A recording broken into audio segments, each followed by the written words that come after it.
Contribution has expired. Senator Rice. Thank you, Mr President. I'll begin by noting that this isn't my first speech. I've got to wait for this afternoon for that. Thank you, Senator Rice. I'm rising to speak in support of this bill, subject to some very important amendments. This legislation in itself is a series of amendments to the existing Commonwealth Transport funding legislation. The further amendments which the Greens are proposing will include adding the criteria of transport integration and sustainability into the overall assessment of what projects get funded, legislating for funding to be provided for heavy vehicle safety and productivity measures, and importantly, where funding for project exceeds $50 million, to require scrutiny by Infrastructure Australia and to have transparency about the results of that scrutiny.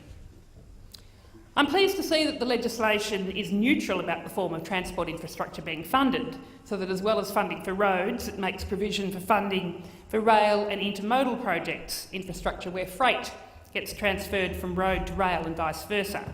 This is refreshing given the Prime Minister's irrational objection to federal funding of urban rail projects.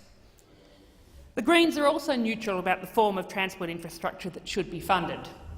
We're guided by overriding objectives of providing safe, cost-effective, environmentally sustainable and convenient transport that's accessible to all. What this means is that we support road projects that help provide safe, cost-effective, environmentally sustainable and convenient transport that is accessible to all. We also support passenger and freight rail and other public transport projects which meet these criteria. This legislation wraps up funding programs that I know well from my time in local government. The Roads to Recovery programs that's been talked about so much over the last week, Black Spot programs, the Nation Building program. These programs have funded essential local road building and maintenance programs, absolutely critical infrastructure. I note, however, that this legislation has been considered at the same time as local government is reeling from savage budget cuts to local government road funding. Here we are setting up the framework for land transport funding in a context of the government's $1 billion cut to Commonwealth financial assistance grants. Regional councillors across the country have expressed their loud opposition to these cuts that will result in a decline in service delivery as well as road maintenance throughout the local government sector. The Municipal Association of Victoria President Bill MacArthur has said that Commonwealth financial assistance grants are a core revenue stream for local government. The grants provide up to 27% of rural councils' total funding, so rural communities will suffer a massive impact. The Greens are appalled at these budget cuts. They hit just the kinds of transport infrastructure that needs to be supported. We should be funding upgrades of unsafe local roads across rural and regional areas, upgrading roads in outer suburbs that are carrying 10 times as much traffic as they were designed for, upgrading alternative roads or creating bypasses so that heavy vehicles don't have to go straight down the main street of regional cities or rumble down residential streets. We should be funding the repair and proper maintenance of bridges. I remember well when I was a Maribyrnong councillor and mayor talking to my rural colleagues about bridges. In Maribyrnong I think we had 5. Rural shires had 40 or more and a much smaller rate base to fund them from. I rode my bike through regional Victoria on my way to Canberra.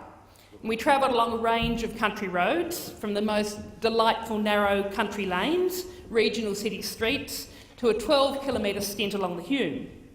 And by the end of the trip, I had 3 distinct road funding programs that I thought were a priority. And the one that was particularly relevant to today's debate was sealed shoulders on any country road that carried any significant amount of traffic, particularly truck traffic. This would enable not just safe cycling conditions, but it also allows easier passing, particularly of slow-moving trucks by other vehicles. My last job before standing for election was as a strategic transport planner in the outer Melbourne municipality of Hume. People know me well as an advocate for the public transport that we need, particularly in our outer suburbs, but I was a great roads advocate in Hume too. My focus for the 18 months in this job was the development of the Hume Integrated Land Use and Transport Strategy, and the key aims of this strategy were to advocate for the duplication of roads that used to be country roads, Somerton, Sunbury, Mickleham and Craigieburn roads, which are now carrying huge amounts of traffic, both passenger and freight traffic. Local government itself can't afford to duplicate these roads. And with the limited amount of state government funding that's being allocated, Vic Roads told us they had a backlog of arterial road duplication projects, so that it was likely to be decades before all these roads were duplicated. On my home turf, the Greens and I are long-term supporters of the Westgate truck bypass, which would get trucks off residential streets in Yarraville and Footscray. This is a very cost-effective land transport infrastructure investment. Plus, effective freight rail transport to and from the port, connected with the intermodal transport hubs in the outer suburbs, would allow up to half of the containerised freight going to and from the Port of Melbourne to go by rail, freeing up lots of room on the overloaded Westgate Freeway. And if we invested in decent public transport across the outer suburbs, rail and bus, then we really would be on our way to solving traffic congestion. This type of road and public transport investment scores very highly on the criteria of helping to provide safe, cost-effective, environmentally sustainable and convenient transport that's accessible to all. This is where the money needs to be spent, not on massively expensive, polluting freeways and motorways in Melbourne and Sydney, which are not cost-effective, will not solve congestion problems. Spending billions of dollars on these city tollways takes money away from where it needs to be spent on local roads, country roads, public transport and freight rail projects. The critical thing, which is so blindingly obvious, is that infrastructure costs money. It's an investment.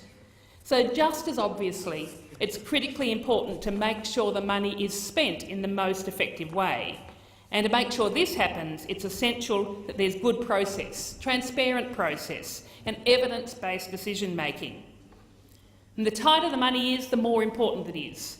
If we are serious about efficiency in government, then we have to make sure that we aren't splashing money around on massively expensive transport projects that do diddly squat towards creating safe, cost-effective, environmentally sustainable and convenient transport that's accessible to all. Having strong evidence-based decision-making that involves assessing infrastructure projects against these criteria is critical. And that's why the Greens have been supporters of Infrastructure Australia, which is set up to do just that, to pull evidence together to enable objective assessment of transport projects, rather than transport infrastructure priorities being determined by their location with relation to marginal electorates or other perceived short-term political benefits. In relation to this bill, that's why we want to ensure that the funding of any project is considered in the light of Infrastructure Australia's infrastructure priority lists and infrastructure plans, and that any projects over $50 million are scrutinised by Infrastructure Australia. This $50 million benchmark was recommendation 2.3 of the Productivity Commission report into public infrastructure, which was undertaken this year. They stated, all governments should commit to subjecting all public infrastructure investment proposals above $50 million to rigorous cost-benefit analyses that are publicly released. And this legislation provides a perfect opportunity to put this recommendation into legislation. We also think that regardless of the size of the project, if Infrastructure Australia have anything relevant to say about the project, then their views should be taken into account. For the vast majority of small projects, such as roadside rest stops, black spot projects, Infrastructure Australia won't have anything to say, so taking their views into account will be a very easy thing to do. But it may be that the black spot being considered is on a road that's a feeder road to a proposed Infrastructure Australia priority project, in which case knowing this will be very relevant in deciding whether that black spot gets funded or not. Rigorous and transparent assessment of transport projects is fundamental good governance and standard practice throughout the world, and what the community expects of us. This sort of assessment would stop the situation of slashing vital support to regional councils, while at the same time committing $3.5 billion to WestConnex, a private tollway in Sydney, and $3 billion for the East-West Link in Melbourne. These are massive polluting tollway projects that won't improve congestion, but will boost the profits of private developers. In both cases, the business cases haven't been released, despite requests through the Senate and from the community. There's been no transparency, no full cost-benefit analysis, despite Tony Abbott promising before the election that all projects worth more than $100 million would receive this scrutiny. In contrast to the $6.5 billion promised for these massively expensive, massively polluted tollway projects, the government has committed less than a third of that to the Roads to Recovery program in the 2014 budget. When it comes to infrastructure and road spending, Mr Acting President, this government is all rhetoric. It is the road projects, freight projects, public transport projects which are covered by this legislation that should be getting priority and funding, instead of providing billions for the private sector to WestConnex and the East-West Tollway. Thank you.